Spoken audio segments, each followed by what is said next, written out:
जय श्री महाकाल। भोले की बेटी की तरफ से आपको प्रणाम।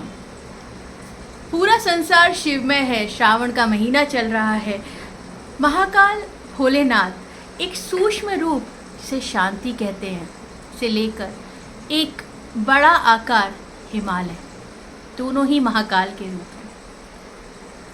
जब हम महाकाल को जान लेते हैं, समझ लेते हैं, तो हमें किसी शेप की, किसी काया की ज़रूरत नहीं होती उन्हें पूजने के लिए।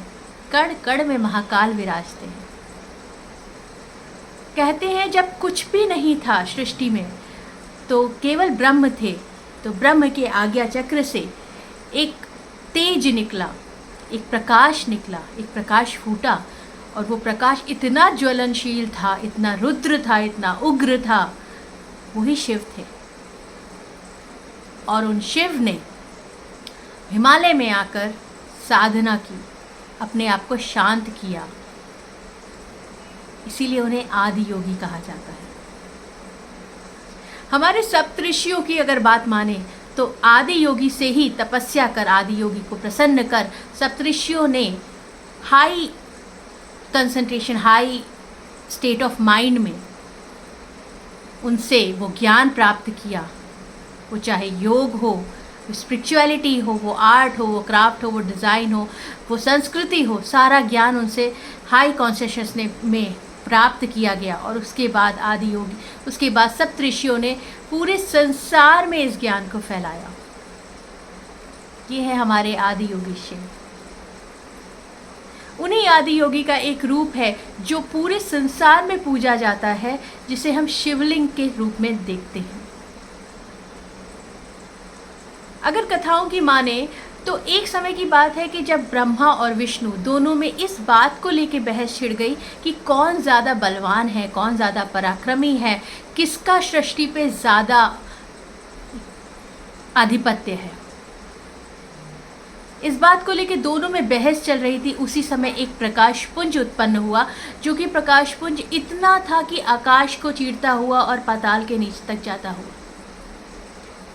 और एक आवाज़ आई कि जो इस प्रकाश पुंज के एंड को, अंत को देखेगा, अंत बताएगा कहाँ पे है, वो ही सर्वशक्तिमान है। ऐसा सुन के ब्रह्मा सफ़ेद हंस का रूप लेके पुंज के ऊपर की तरफ चलते चले गए, और विष्णु वाराह अवतार लेकर नीचे की ओर। दोनों को ही उसका अंत नहीं मिला। प्रकाश पुंज चलता ही जा रहा था, उसका कोई अंत नहीं मिला। दोनों वापस आ गए। ब्रह्मा जी ने वापस आकर ये कहा कि हाँ, मुझे उसका अंत दिख गया है। और हमारे आदि योगी रुद्र शिव को जब इस बात का एहसास हुआ, उन्होंने बोला कि जब ब्रह्मा के असत्य को देखते हुए, उनके झूठ को देखते हुए, उन्होंने उसी समय ब्रह्मा जी के 5वें सिर को काटा और ये बोला कि पूरी पृथ्वी पे ब्रह्मा की पूजा नहीं होगी। उसी सत्य रूपी शिवलिंग, सत्य रूपी शिव को हम पूजते हैं शिवलिंग रूप में। शिव ही सत्य है,